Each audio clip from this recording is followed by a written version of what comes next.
Hello and welcome back to another video. Today we're going to be looking over surds. So this is the final part of this chapter. So let's begin. So surds are simply irrational numbers such as like this. So the square root of 2. So that is a surd. Okay. It's usually just a square root and then a number. So let's write this as root of n. So this can be called a surd. Okay, so how do you define a surd?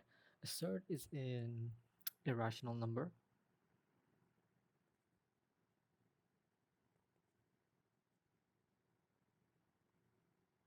It's irrational, which means irrational basically means that a number that cannot be written as a fraction, so a over b. So what I mean by this is that if we have two numbers, a and b, right? If so, something such as 2 can be written as 2 over 1, right? So that makes 2 rational.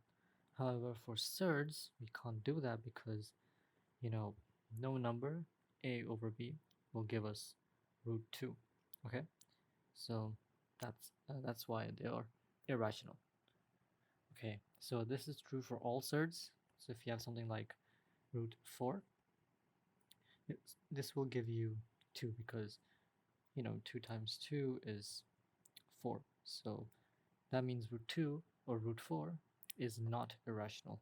Okay, here's an example. So first of all, to solve this, all you have to do is distribute normally. Yeah, distribute here as well. 4 times 5 is 20. And 4 times minus root 3 will simply just give you minus 4 root 3.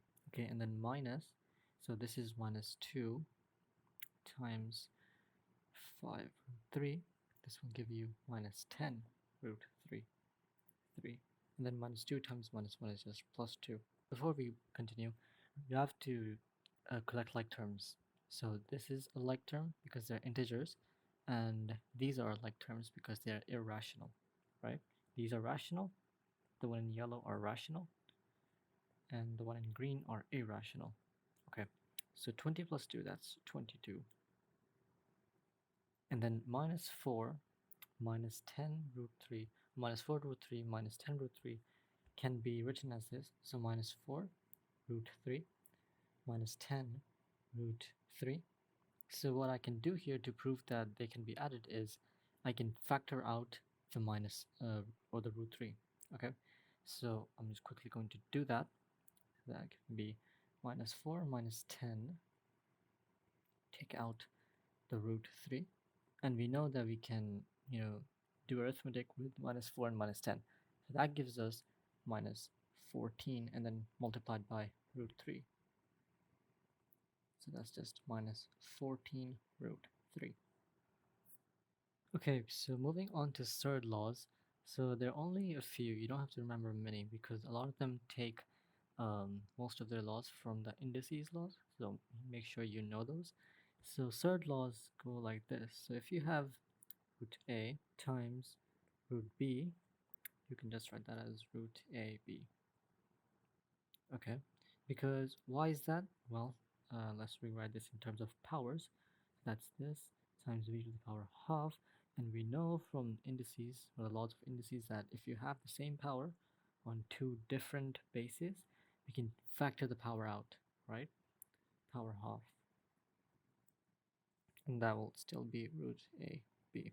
Okay, so if you have, let's take an example real quickly. So if you have root 5 times root, say 6, so that will be 5 times 6, that's 30, so root 30. Okay, so law number 2 is simply if you have root a over root b, that is the same thing as saying root a over b. It's the same thing as if you wrote it in powers, root 1 over 2, a to the power 1 over 2, b to the power 1 over 2. You can factor the power out, so a over b, the power 1 over 2. Alright, so the last rule is simply if you have root a times root a again, that will always give you a. Why? Because if you have a to the power half times a to the power half, well, bases are same, so that means we can add. So it'll give you a to the power half plus half, and half plus half is equals to 1, so a to the power 1, which is just a. Alright, so these are the three rules that you need to know. All of them are taken from laws of indices, so they're just implemented here more. Okay, so let's look at this one. It's a bit different from what we've been doing. So all it says is 4 plus 5 root 3, then all squared. When we were doing quadratics, we looked at how we can quickly solve something like this. So we're going to apply the same technique. So let me just give you the formula a plus b here. That'll be a squared plus 2ab plus b squared. First of all, we're going to square this. That will give us 16. Next, we're going to take this, multiply by this, and multiply by this. It's always the same technique, so make sure to remember it. So that will be 5 root 3 times 4 times 2. 5 root 3 times 4 is 20 root 3. So 4 times 5 root 3 is just 20 root 3. Then 20 root 3 times 2 is 40 root 3. So plus 40 root 3 plus, we have to square this one. So that'll just be 5 root 3 squared. So you do the power distribution, distribute. Okay, so that'll be 25 times 3, because half times 2 is just 1. That'll give us 75. Okay, so now I can add these together. That'll give me 91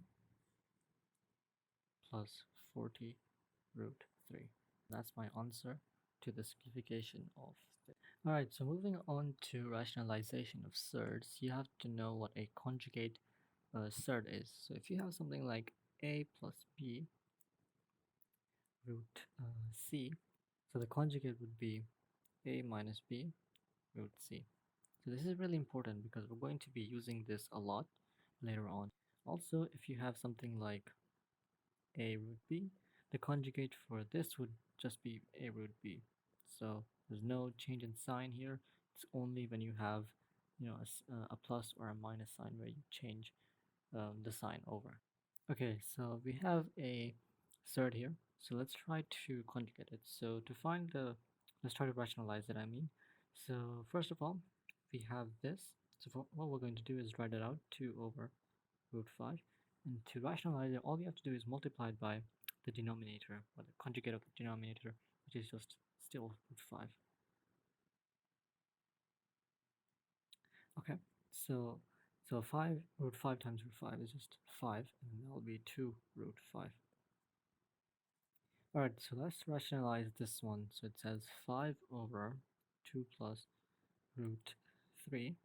Alright, so the conjugate is going to be 2 minus root 3. Remember, we switched the sign. So we just multiply the top and bottom with 2 minus root 3. So 2 minus root 3, 2 minus root 3. Alright, so next we're going to have to do is 5 into 2 minus root 3 and 2 plus root 3 to 2 minus root 3. Okay, so we're going to distribute here, distribute there. I'm going to have to do the same on the denominator.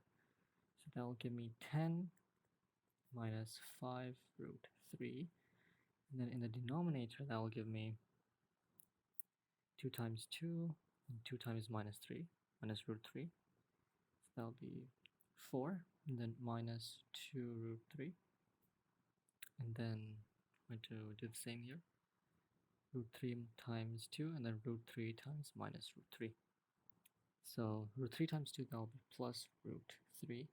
Okay, so root 3 times minus root 3 will simply be minus 3. Okay, I'm going to remove this. And then we have to simplify this further. 10 minus 5 root 3 all over. So 4 minus 3 is just 1. So I'm going to write 1 down. And then I can see that minus 2 root 3 and plus 2 root 3 cancel out, so just have 1 here. I can just remove, keep that as 10 minus 5 root 3. Alright, so that's how you rationalize something like this. Alright, so let's try this question out. It says root 3x plus 4, 2x plus 1 equals to 1. Okay, so I want to get rid of the square root because I can't do much work with the square root. So what I'm going to do is I'm going to try to square both sides so that I get rid of it. This will give me, this is A, this is B, so that'll just be 3x plus 4, right? And then multiply these two and then multiply by 2. So that will be 2 root 3x plus 4, 2x plus 1.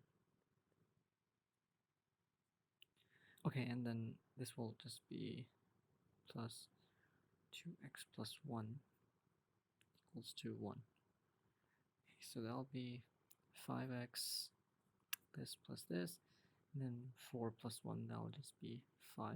Okay, and then bring, okay, minus 1, and then equals to 2 root 3x plus 4, 2x plus 1 equals to that. Okay, so this will just give us 4. Alright, so now here, what I'm going to do is I'm going to square the sides again to get rid of the square root again. So that'll give me 25x, 4 times 5 is 20, 20 times 2 is 40. 40x plus, and then 4 squared is just 16.